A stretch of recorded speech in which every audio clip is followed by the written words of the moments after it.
इचलकरंजी महानगरपालिका 2026 उमेदवार कट्टा, चर्चा तर होणारच. Media partner SM network, Ichalkaranji news time, Vasundhara news, SM network P4 Marathi. नमस्कार मंडळी, प्रभाग क्रमांक 3 मधून इच्छुक असलेले उमेदवार अमोल दगडू भाटले हे आपल्यासोबत या ठिकाणी जोडले गेलेले आहेत. आपण त्यांना विचारूयात की या निवडणुकीमध्ये आपले ध्येय धोरणे काय असणार आहेत. तसं बघा, नमस्कार. मी अमोल दगडू भाटले. आज प्रभाग क्रमांक 3 मध्ये रस्ते, पाणी, लाईट, आरोग्य याच्या समस्या प्रचंड प्रमाणात सुरू आहेत आणि प्रशासक राजवट असल्यामुळे आणि प्रशासनाच्या या हलगर्जीपणामुळे भाग अत्यंत मागासलेपणामध्ये गेलेला आहे आणि त्याला काहीतरी करता येईल का? म्हणजे आज महिलांचा पाण्याचा विषय आहे. पाण्याचा विषय इतका गंभीर आहे की आज माता भगिनींना 8-8, 10-10 दिवसानं पाणी येते. पण त्यासाठी काय करायला लागते काय? आम्ही ज्यावेळेला, आता तुम्ही एकदा आम्हाला साथ द्या, नक्कीच आम्ही येणाऱ्या काळात 2 दिवस आड पाणी आम्ही तुम्हाला देऊ आणि रस्ते, पाणी, लाईट, वीज, आरोग्य या सुविधा, मूलभूत सुविधा तर आम्ही नक्की पोहोचवूच. पण याच्या व्यतिरिक्त आम्हाला समाजात काय देता येईल का? याच्या विरुद्ध आम्हाला भागामध्ये काय नवीन करता येईल का?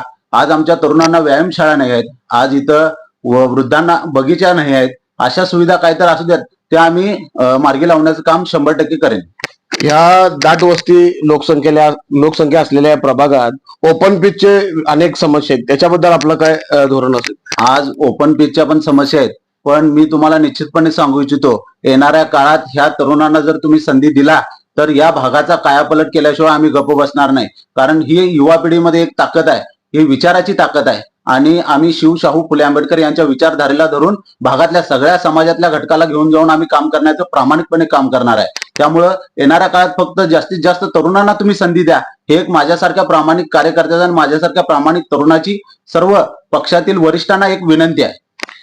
13,000 ते 13,500 मतदारसंघ असलेल्या आपल्या मतदारसंघामध्ये आपण कशा पद्धतीने कॅम्पेन हे राबवणार, की उमरा टू उमरा आपली कशी ओळख आणि कसं काम पोहोचवणार तुम्ही? आज मी गेले 10 ते 15 वर्ष झाले या मतदारसंघामध्ये काम करतोय आणि माझं घर टू घर संबंध आहेत.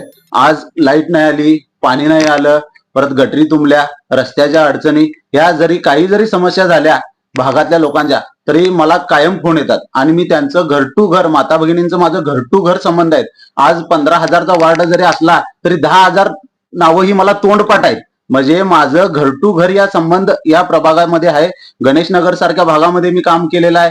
तुम्हाला सांगतो, भाटलेमळा, दत्तनगर, विठ्ठलनगर, आंबेडकर नगर मध्ये असलेल्या समस्या मी सोडवलेल्या आहेत. त्यामुळं मला हा प्रभाग वेगळा काय नाही आहे आणि त्यामुळं मी घर टू घर लोकांच्या दारात गेल्यामुळं मला जड काय जाणार नाही आहे. भविष्यात आपण नागरिकांनी आपल्याला नगरसेवक जर म्हणून निवडून दिलं तर आपल्यासमोर 3 अशी कोणती जी कामे असतील की ती प्रामुख्याने आपण कराल? निश्चितपणे तुम्ही अत्यंत चांगला प्रश्न मला विचारलेला आहे की 3 प्रामुख्याने प्रश्न कोणती? कारण आज महत्वाचा प्रश्न म्हणजे पाण्याचा आहे. मी शब्द देतो, जर मला माता भगिनींनी जर नगरसेवक म्हणून मला महानगरपालिकेच्या सभागृहात पाठवलं तर 1 वर्षाच्या आत मी इथं 2 दिवस आड पाण्याची समस्या पूर्ण करणार, म्हणजे करणार. हा अमोल भाटलेचा शब्द आहे आणि जर पूर्ण नाही झालं तर मी माझ्या नगरसेवक पदाचा राजीनामा मी माझ्या भागातल्या प्रभागातल्या लोकांना देणार की मी तुमच्यासाठी काम करण्याचा लायक नाही. कारण मी तत्परतेने भागातल्या लोकांची कामं करणार म्हणजे करणार. जनसेवा हेच मी ब्रीद घेऊन जाणार आहे आणि लोकांची पोट तिडकणं मी कामं करणार आहे. माझा जन्म जनसेवेचे झालेला आहे. हे ब्रीद घेऊन मी समाजात तळागाळात असलेला, शेवटच्या घटकापर्यंत असलेला प्रत्येकाला न्याय द्यायचं काम मी प्रामाणिकपणे करणार आहे. आणि दुसरी गोष्ट, आज माझ्या तरुणांना सदृढ बनवण्यासाठी व्यायामशाळा नाही आहेत. आज माझ्या वृद्धांना कुठं शांत अवस्थेत कुठं तर फिरावं म्हणून बगीचा नाही आहेत. अशा विविध आज रस्ते, पाणी, लाईट, वीज, आरोग्य यावर आता राजकारण आम्ही नाही करणार. या सुविधा तर आम्ही प्रशासनाच्या छातावर बसून पूर्ण करूच, पण याच्या व्यतिरिक्त आम्हाला राज्य शासनाकडून, केंद्र शासनाकडून ज्या काय निधी येतात, बाबा काहीतरी वेगळं काहीतरी करायच्या भूमिका आहेत, त्या सगळ्या निधी समाजातल्या शेवटच्या घटकापर्यंत पोहोचवण्याचं काम मी नगरसेवक म्हणून झालो तर निश्चितपणे पूर्णत्वात नेईल. हा माझा अमोल भाटलेचा शब्द आहे. आपण या ठिकाणी बघितलं असाल, एक सामान्य कुटुंबातलं उमदं नेतृत्व, एक कर्तृत्ववान म्हणून ज्यांच्याकडे या प्रभागामध्ये पाहिलं जातं, असं अमोल भाटले हे या ठिकाणी आपल्यासोबत जोडले होते. मी त्यांना शेवटचा असा प्रश्न विचारेन की खरोखरच ह्या सामान्य कुटुंबातून आलेल्या, आपण घरातून आलेला आहात, एक नागरिकांना या निमित्तानं आपण काय शब्द द्याल की जेणेकरून ते मी करून दाखवेनच, असा एक छोट्या याच्यामध्ये आपण सांगा? 100% मी एक सर्वसामान्य घरातला कुटुंबातला मुलगा आहे. मी माझ्या घरावर तुळशीपत्र ठेवून समाजकार्यामध्ये आलेलो आहे. माझ्या घरातल्या आई वडील, बहीण भाऊ, वहिनी असू देत, सगळ्यांनी मला तुम्ही समाजकार्यामध्ये फक्त उडी घ्या, लोकांची सेवा करण्यासाठी तुम्ही जे ब्रीथ ठेवलेलं आहे ते ब्रीथ तत्परतेने काम करा, यासाठी मला घरातल्यांनी सुद्धा फुल परमिशन दिलेली आहे की आमचा मुलगा कुठं वाया जाणार नाही. कारण त्याच्या मनामध्ये फक्त जनसेवा हेच ब्रीद आहे. लोकांची सेवा, जनसेवा हीच ईश्वर सेवा आहे. आणि निश्चितपणे मी सांगतो, मी नगरसेवकपदी विराजमान झाल्यावर एका वर्षाच्या आत भागाचा कायापालट करतो. एका वर्षाच्या आत जर मी नाही केलो तर मी माझ्या पदाचा राजीनामा द्यायला तयार आहे.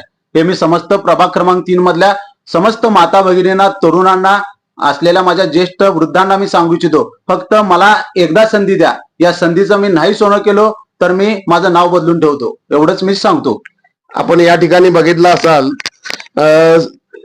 भागामध्ये करत असलेली सेवा ही माझी ईश्वर सेवा असेल किंवा जनसामान्यांची सेवा ही माझी कष्टाची आणि प्रामाणिक सेवा असेल, असं ब्रीदवाक्य घेऊन खांद्यावर ही पताका घेऊन मिरवणारे अमोल भाटले आपल्यासोबत जोडले होते. त्यांच्या पुढील वाटचालीसाठी आमच्या चॅनेलच्या वतीने खूप खूप साऱ्या शुभेच्छा. धन्यवाद.